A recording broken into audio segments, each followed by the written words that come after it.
दोस्तों 2024 में सावन का महीना का है और कितने सुमार पढ़ेंगे, सावन की समाप्ति कब है तथा रक्षाबंधन का भय और व्रत का पालन कैसे करें, व्रत में कौन सी चीजें नहीं खानी चाहिए और एक ऐसा उपाय हम इस वीडियो में बताएंगे जिससे आपकी भोले बाबा की कृपा से 7 जन्मों की परेशानी भी दूर हो जाएगी। जानिए सब कुछ इस वीडियो में। सबसे पहले सुंदर सी इस वीडियो को लाइक करके कमेंट में लिख दें हर हर महादेव, ओम नमः शिवाय। दोस्तों सावन का महीना शिव भक्तों के लिए प्यार की सौगात लेकर आता है।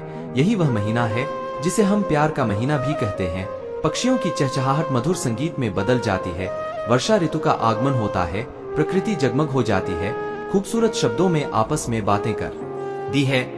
साथ ही साथ शिव भक्त बड़े जोरों शोरों के साथ सावन के महीने का बड़ी ही बेसब्री से इंतजार करते हैं। सावन में भगवान शिव धरती पर आकर अपने हर भक्त के घर में वास करते हैं और उनकी सच्ची भक्ति से धन धान्य करते हैं। सावन का हर एक दिन बहुत ही शुभ माना जाता है। हर दिन पवित्र होता है, हर दिन भगवान शिव की पूजा की जाती है। लेकिन सोमवार के व्रत की बात ही कुछ और होती है।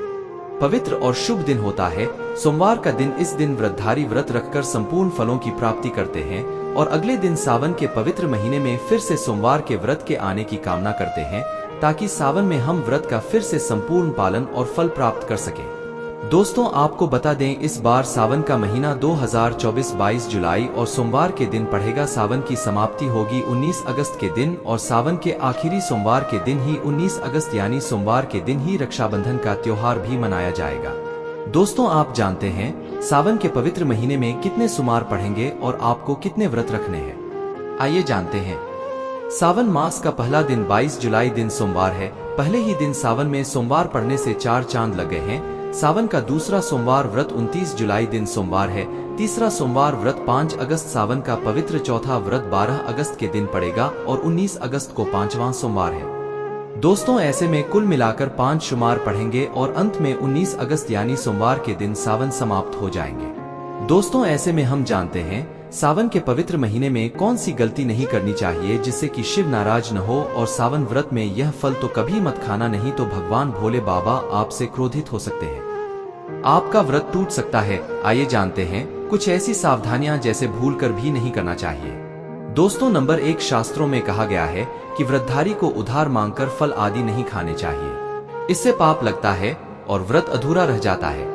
सोमवार का व्रत हो या कोई भी व्रत क्यों न हो, पड़ोसियों से मांग कर भी व्रत आदि में फल वगैरह नहीं खाने चाहिए। व्रत में उधार मांगकर खाने से व्यक्ति का व्रत झूठा हो जाता है। ईश्वर की शरण में आने पर व्यक्ति को झूठ नहीं बोलना चाहिए, कर्ज नहीं लेना चाहिए, चुगली आदि नहीं करनी चाहिए, उधार मांगकर भी नहीं था आना चाहिए। अगर आपको कोई अपनी मर्जी से खाने के लिए व्रत में कुछ देता है तो उसे आप खा सकते हैं, लेकिन व्रत में कम से कम उधार मांगकर फल आदि नहीं खाना चाहिए, इससे पाप लगता है और व्यक्ति की पवित्रता भंग हो जाती है। दोस्तों नंबर 2, सोमवार का व्रत हो या सावन का व्रत आपको नाशपाती नहीं खाना चाहिए। दरअसल इस फल का नाम नाश यानी नाश करने वाला होता है, इसलिए इस फल को व्रत में नहीं खाना चाहिए। व्रत आदि को छोड़कर किसी और दिन आप कभी भी खा सकते हैं, लेकिन अगर जिस दिन आपका व्रत हो उस दिन नाशपाती का सेवन नहीं करना चाहिए, भगवान को भी नाशपाती नहीं चढ़ाना चाहिए। दोस्तों नंबर 3, कोतू या सिंघाड़े का आटा खाने से भी आपका व्रत टूट सकता है। आपको बता दें लंबे समय से रखा हुआ आटा आपका व्रत भंग कर सकता है। दरअसल पुराने आटे में गुण आदि कीड़े वगैरह पड़ जाते हैं जो ठीक तरह से दिखाई भी नहीं देते। ऐसा आटा खाने पर दरअसल आप मांस का सेवन करते हैं और व्रत में कीड़े खाना घोर पाप के बराबर माना गया है और आपका व्रत भी भंग हो जाता है। व्रत में ताजा आटा खाना चाहिए। लंबे समय से रखे हुए आटे में कीड़े पड़ जाते हैं, ऐसा कभी न करें। व्रत हमेशा शुद्धता में ही रखना चाहिए। सावन का महीना बड़ा ही पवित्र महीना माना गया है, इसीलिए ये 5 चीजें भगवान शंकर के पास कभी न रखें। तो चलिए जानते हैं। दोस्तों नंबर 1, जहां रखा हो शिवलिंग या महादेव की कोई भी प्रतिमा तो वहां पर भूलकर भी चप्पल जूते लेकर नहीं जाना चाहिए। जरा सोचिए जब आपके कमरे में कोई चप्पल लेकर प्रवेश करता है तो आपको कितना क्रोध आता है। इसी कारण महादेव भी आपसे नाराज हो जाते हैं और आपको मिलने वाला फल नष्ट हो जाता है। ऐसे में मंदिर में नंगे पांव ही प्रवेश करना चाहिए, क्योंकि चमड़े की चप्पल हमेशा शुद्ध रहती है, इससे देव शक्ति नाराज होती है। दोस्तों नंबर 2, अक्सर महिलाओं को मासिक धर्म आ जाता है और वह बिना किसी को बताए पूजा पाठ कर लेती है, क्योंकि शास्त्रों में वर्जित माना गया है। इस समय महिलाओं को जानकर भी अनजान नहीं बनना चाहिए। अगर आपको मानसिक पीड़ा है तो घर के बने मंदिर में या बाहर बने मंदिर में कभी प्रवेश नहीं करना चाहिए। इससे देव शक्तियां नाराज होकर आपसे क्रोधित हो सकती है। ऐसे समय में शिवलिंग को छूना घोर पाप के बराबर माना गया है। जरा सोचिए, ऐसी अवस्था में जब महिला को बुरा लगता है तो ईश्वर को कितना बुरा लगेगा। इसीलिए महिलाओं को ऐसी अवस्था में मंदिर यात्रा, घर में पूजा पाठ, भगवान की प्रतिमा को छूना या तो उसी में पानी भी नहीं डालना चाहिए। तुलसी का पौधा भी सूख जाता है जब देव शक्तियां नाराज होती है तो लाजमी है। घर में कंगाली और गरीबी, लड़ाई झगड़े होने लगते हैं, ऐसा कभी मत करना। दोस्तों, नंबर 3, शास्त्रों में बताया गया है कि जहां होता है शिवलिंग तो वहां पर सभी शक्तियां सक्रिय रहती है। अगर घर में होता है शिवलिंग तो वह व्यक्ति महादेव की कृपा सदैव वाले। राशन श्रृंगी से वास्तुशास्त्र के अनुसार शिवलिंग से हर वक्त ऊर्जा का संचार होता रहता है। इसीलिए शिवलिंग पर जल धारा हमेशा होनी चाहिए जो ऊर्जा को शांत रखता है। कुछ लोग अपने घर में शिवलिंग तो रख लेते हैं लेकिन वह 1 हफ्ते के बाद जल चढ़ाते हैं, जो कि बिल्कुल भी अच्छा नहीं माना जाता है।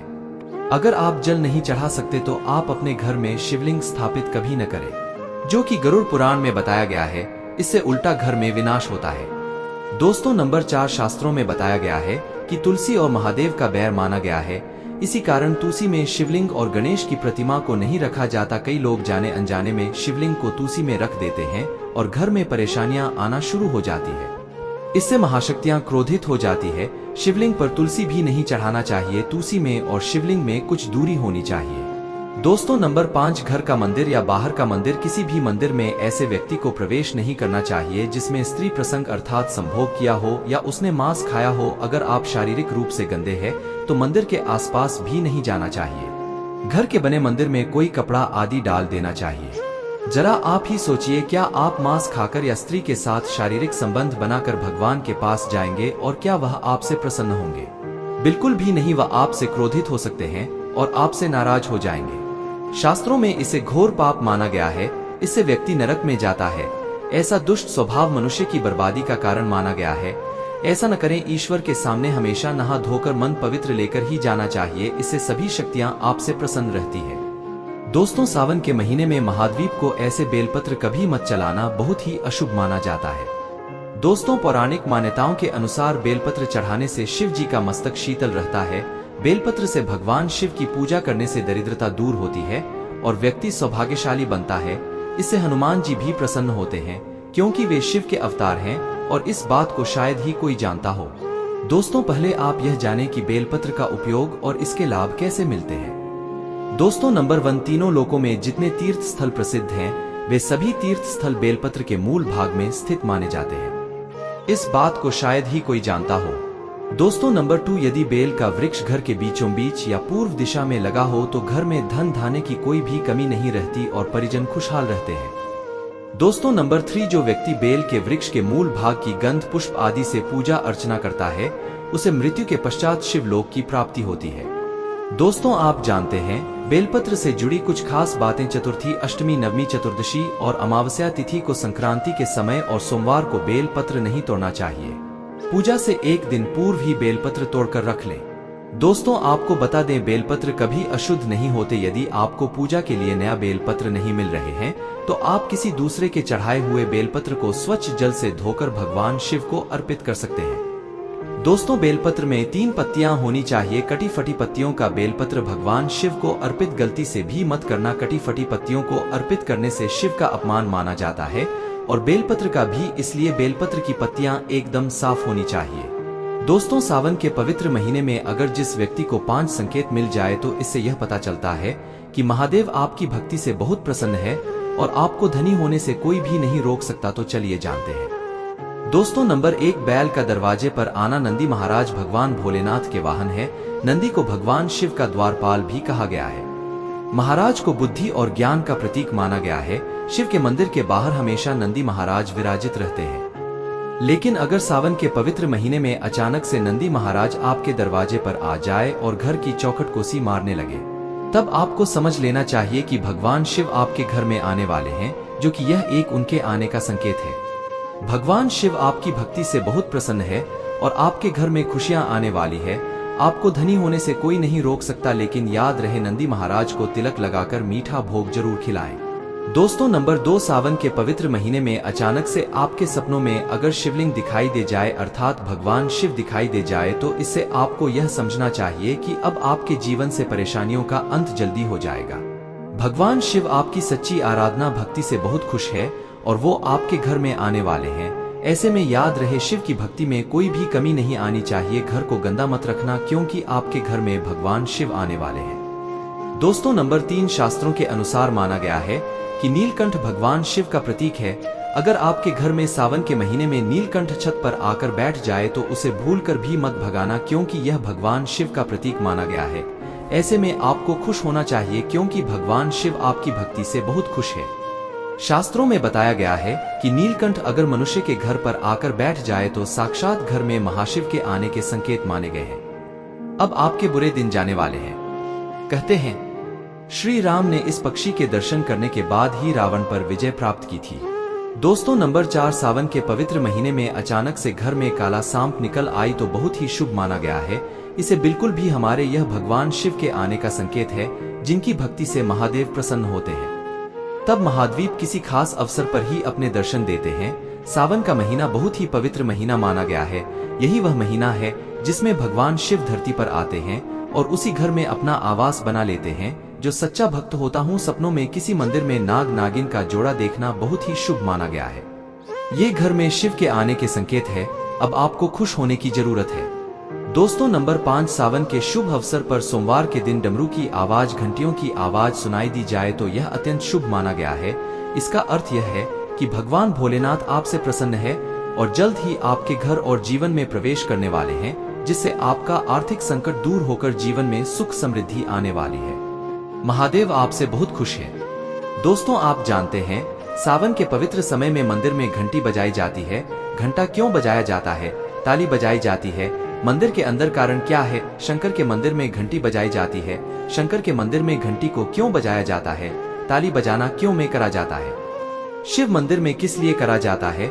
तो यह पुराण है कि मंदिर के अंदर या घर के अंदर आप गरुड़ घंटी जब जाते हो, घंटी का नाम जब करते हो तो शिव महापुराण की कथा और लिंग पुराण की कथा, विष्णु पुराण की कथा कहती है मात्र घंटी का नाद कर देने से जितने भूमि पर तीर्थ है, जितने साधक साधना कर रहे होते हैं, इतने तप कर रहे होते हैं, जितनी पवित्र नारी स्त्री का पालन कर रही होती है, जितने दान हो रहे होते हैं, कुछ समय पर जिस समय तुमने घंटी बजाई है उस पर वह सारे पुण्य घंटी का नाद करते से तुम्हारे खाते में आ जाते हैं।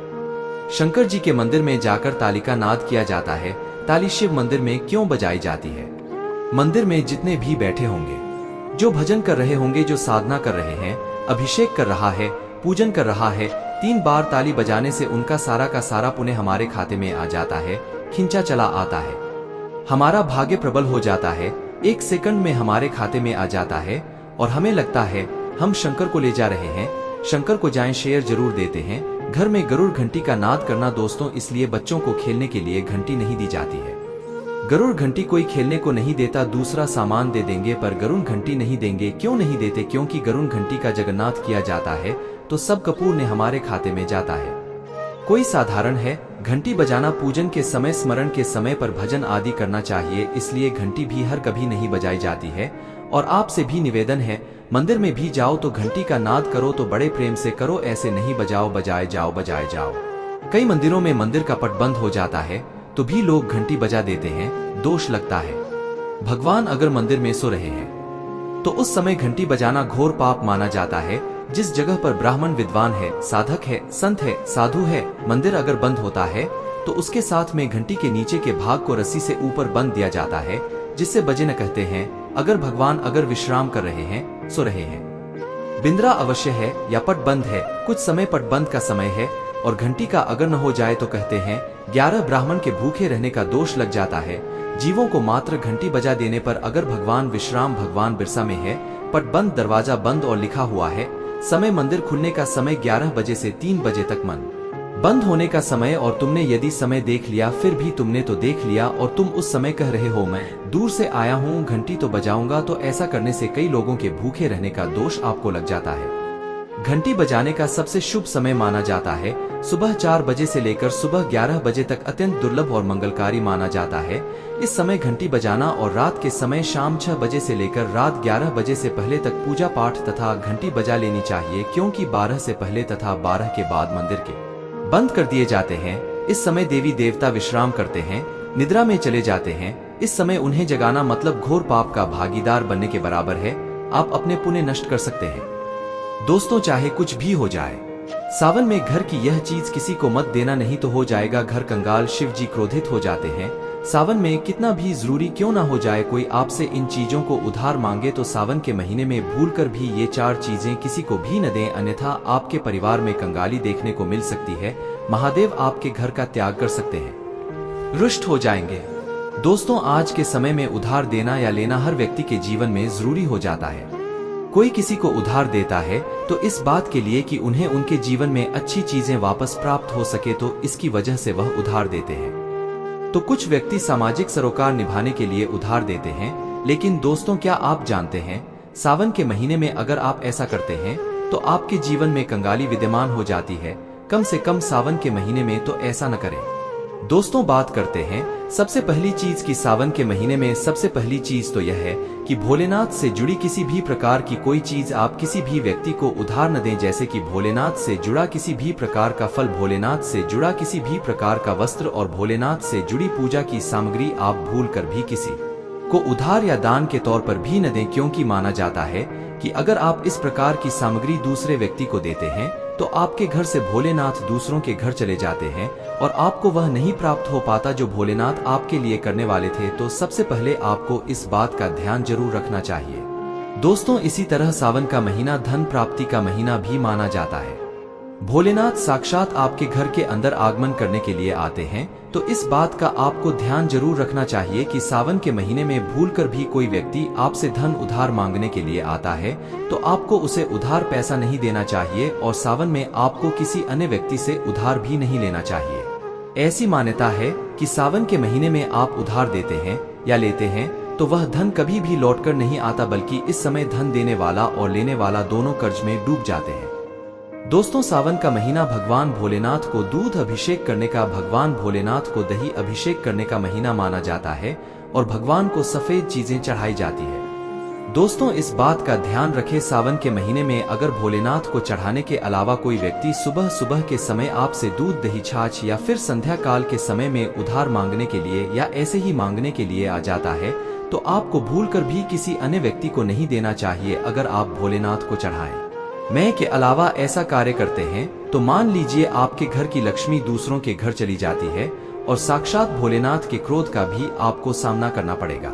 दोस्तों, अगर आप किसी व्यक्ति को गिफ्ट देना चाहते हैं या फिर गिफ्ट के तौर पर कुछ चीजें देना चाहते हैं तो सावन के महीने में भूलकर भी आपको किसी को भी अपनी पहनने वाली घड़ी या फिर बाजार से नई घड़ी खरीदकर आपको नहीं देनी चाहिए, क्योंकि हर व्यक्ति के साथ उसका समय अच्छा या बुरा चलता रहता है। आपको घड़ी किसी से लेने भी नहीं चाहिए। अगर किसी व्यक्ति का समय अच्छा है या आपका भी समय अच्छा चल रहा है और अगर आप किसी अन्य व्यक्ति को अपना समय दे देते हैं तो आपको आने वाले समय के अंदर अच्छे परिणाम देखने को नहीं मिलते। इस बात का आपको जरूर ध्यान रखना चाहिए।